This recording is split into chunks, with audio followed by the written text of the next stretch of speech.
I'm sure most of you are probably aware of the running gag about how furries make up the majority of the American IT industry. While of course every furry you come across isn't working in that field, it can be considered one of the professions where the presence of furries is the most concentrated, much like the Air Force, or was it the Navy? I forgot. Anyways, with the fandom being as prominent as it is online, members of the fandom being proficient in dealing with the infrastructure of the web doesn't exactly come as a shock, even when that knowledge is used to infiltrate someone else's. Just as there are malicious actors out there looking to break into your system, steal your data, and make a profit off of it, there are those looking to get in for reasons they deem as good and just. They could also happen to be furries looking for a way to pass the time.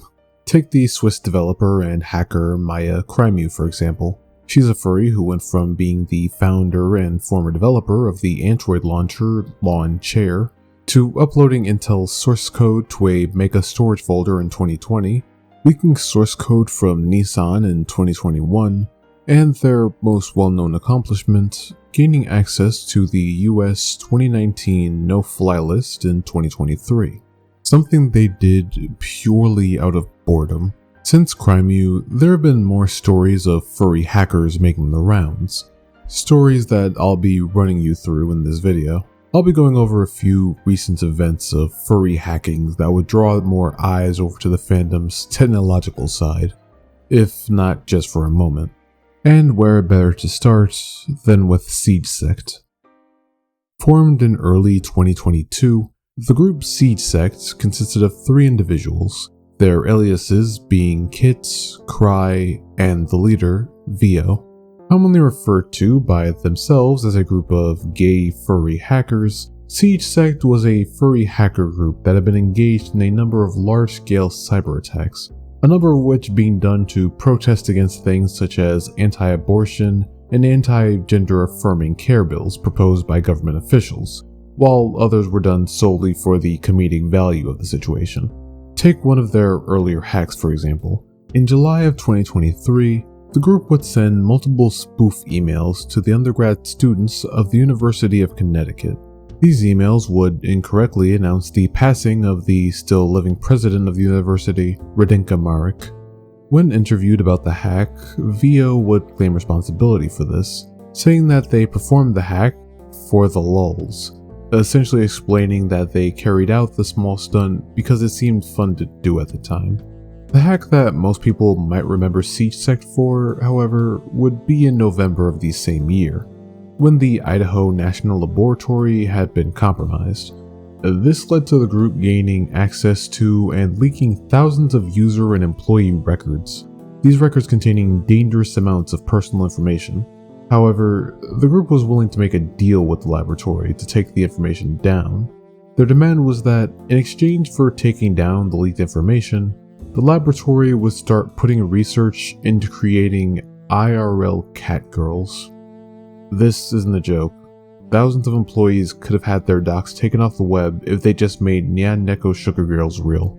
I mean, it sounds like a win-win to me. But an occurrence that would bring SiegedSec back into the spotlight would be their hack of the Heritage Foundation in July of 2024. You see, on July 3rd, SiegedSec announced on Telegram that they will be releasing the results of their recent hacks over a period of 7 days. The 7 days of siege, they called it.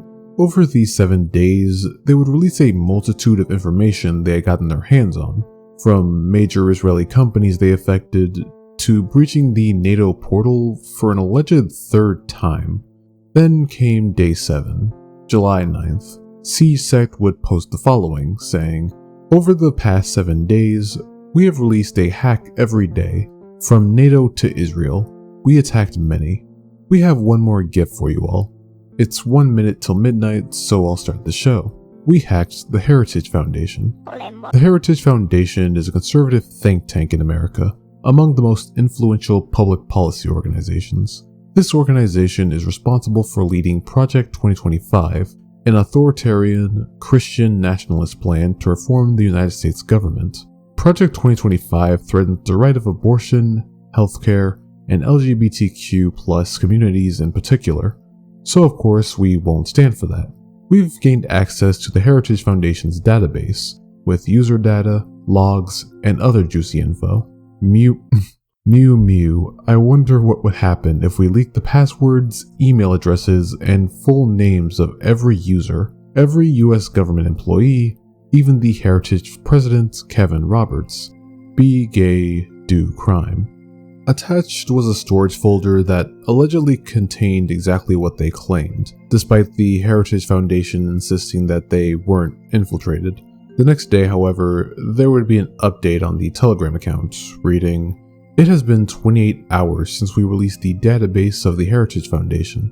Many articles, news stories, and social media posts about this breach have caught the attention of many people. One of these people happens to be the executive director of the Heritage Foundation's oversight project, Mike Howell. Mike Howell reached out to us, at first to ask questions to understand our motives and why we breached his organization. Then he proceeded to throw insults, threats, and claimed our existence was against nature. We tried answering things in a way to hopefully help him understand, but his insults grew, and so did our impatience. So we are releasing all of our chat logs with Mike Howell. Attached was a text file of the conversation between VO and Mike Howell. It's a rather short read, so I'll go through it now. This is Mike Howell of the Heritage Foundation's Oversight Project. I'd like to chat. Would you be willing to have a call or some other means of communication? Hello. Unfortunately, I am not able to call. I can only stick to text communication. If you have another platform you prefer, I am open to adapting how I can. This platform is fine. What is it that you are seeking or threatening? We want to make a message and shine light on who exactly supports the Heritage Foundation. We don't want anything more than that. Not money and not fame. We're strongly against Project 2025 and everything the Heritage Foundation stands for. That's why you hacked us? Just for that? Yes. It should be obvious that's all we want based on our history as a hacktivist group. We don't seek money. Okay, listen to me very closely.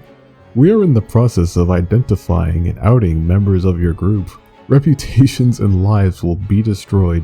Closeted furries will be presented to the world for the degenerate perverts they are. You cannot hide. Your means are minuscule compared to mine. You now can either turn yourself in, or you can cooperate.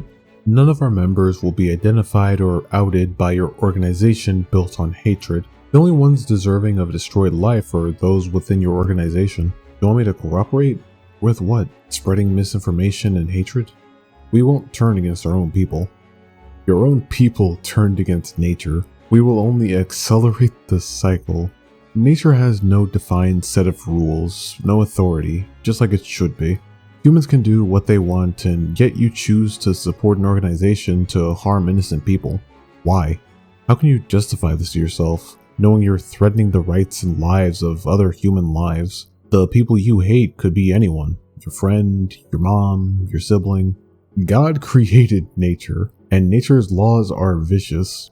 It is why you have to put on a perverted animal costume to satisfy your sexual deviancies. It is why you are forced to hide like a coward. You violated our rights and broke the law. You have no standing to discuss such matters. The rights your org violates will be 10 times worse than any crime I've committed. You do not follow God if you use religion as a crutch to hate people. While I hide behind a screen to fight for my rights, you hide behind religion to attack the rights of others. Would you like to meet virtually or send an emissary to meet in person? I would like to be left alone without my rights being threatened. Are you aware you won't be able to wear a furry tiger costume when you're getting pounded in the ass in the federal prison I send you to next year? Such unprofessional language from an executive director. Would you mind if I shared this? Please share widely. I hope the word spreads as fast as the STDs do in your degenerate furry community. Meow. Image of cat. Bestiality. Bestiality is a weird sin. It shows you've gone a few clicks too far in trying to satiate your deviant appetite. What's your opinion on vor? My advice is that you get out of mommy's basement, iron your shirt, buy a girl a drink, and ask her out instead of googling new deviancies for you to fixate on.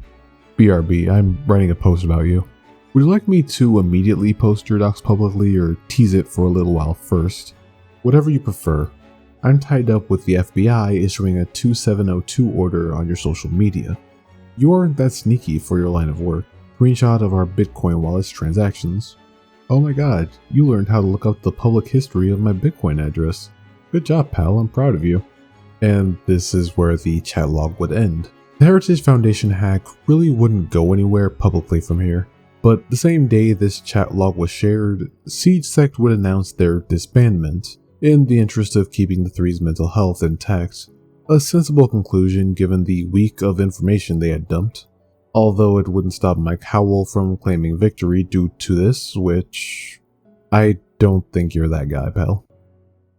Now, if I told you there was a furry hacktivist group that was named after a kink, and whose mascot was an anthro lion whose bulging package was only being contained by a blue latex-looking goose suit, I feel the majority of you would think I just made that up, had it not been for the scale of their work.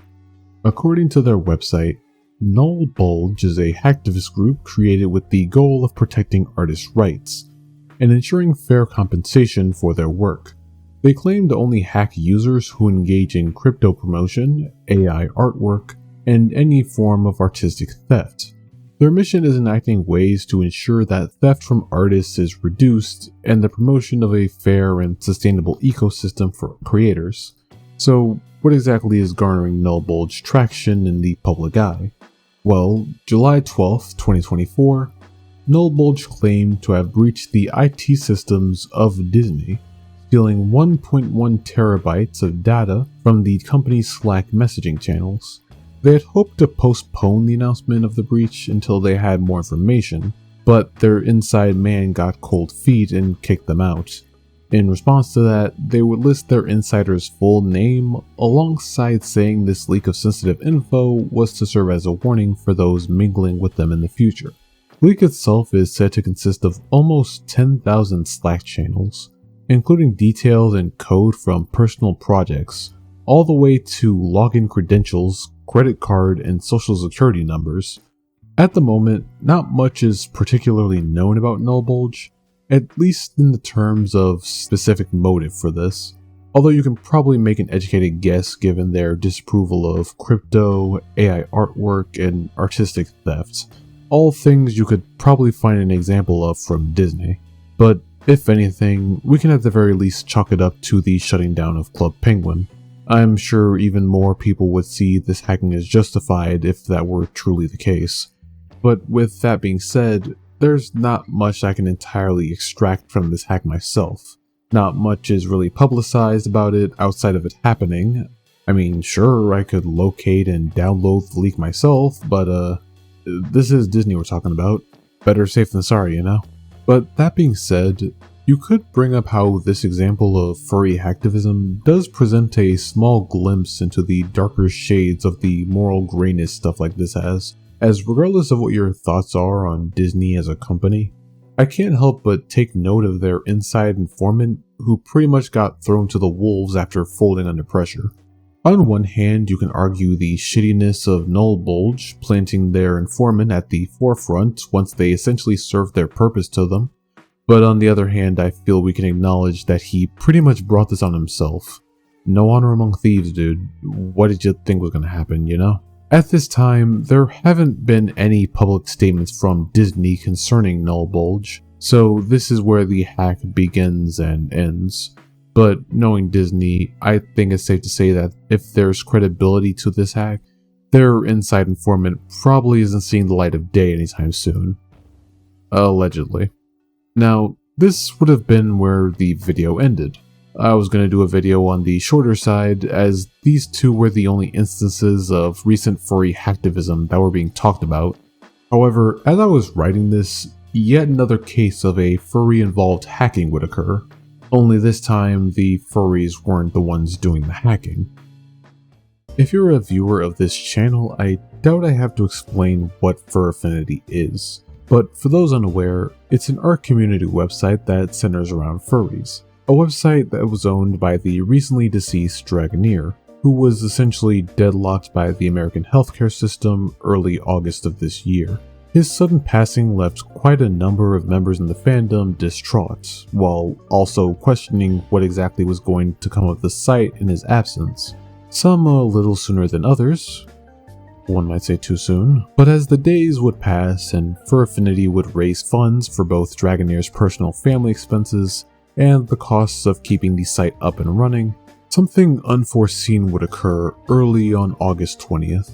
You see, at 12:48 a.m., the FurAffinity website had gone offline, their network solutions account compromised.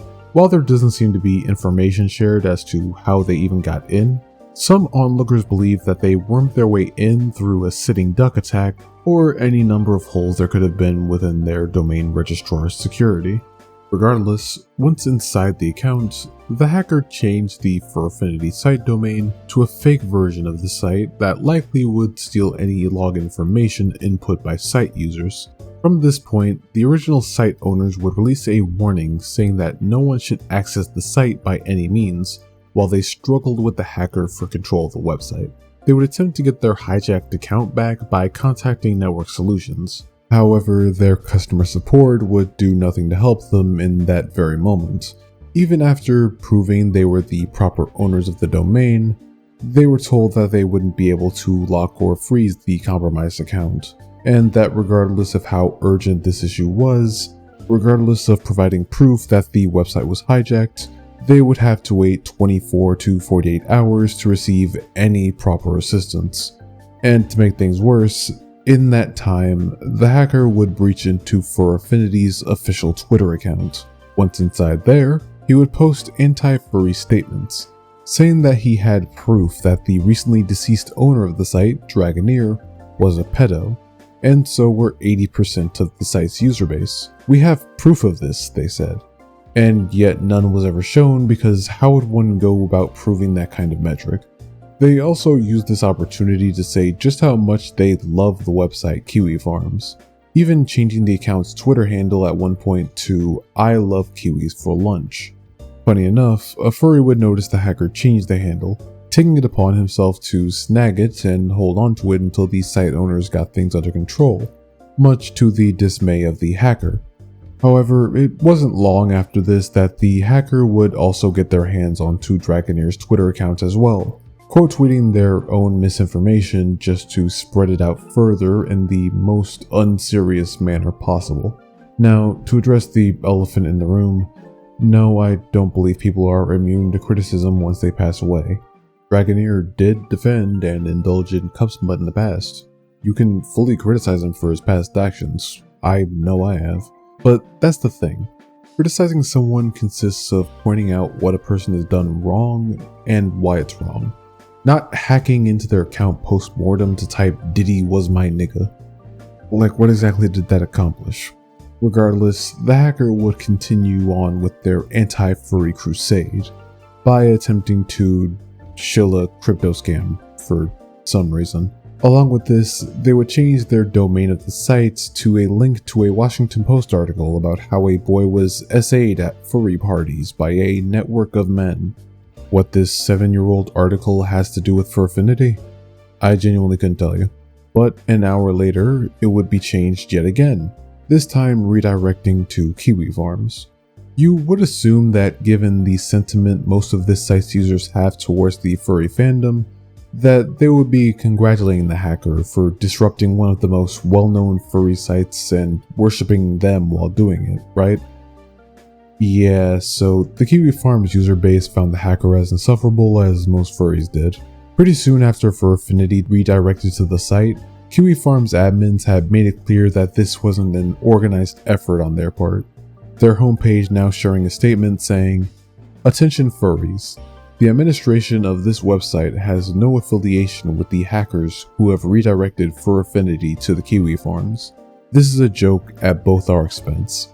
Following this statement, things would just come to a close rather quickly, as after a few more anti-furry sentiments, the hacker just sorta went radio silent. As the next day came around, the site's owners would eventually be allowed to progress towards recovering their domain, the site finally being temporarily locked down as this went on.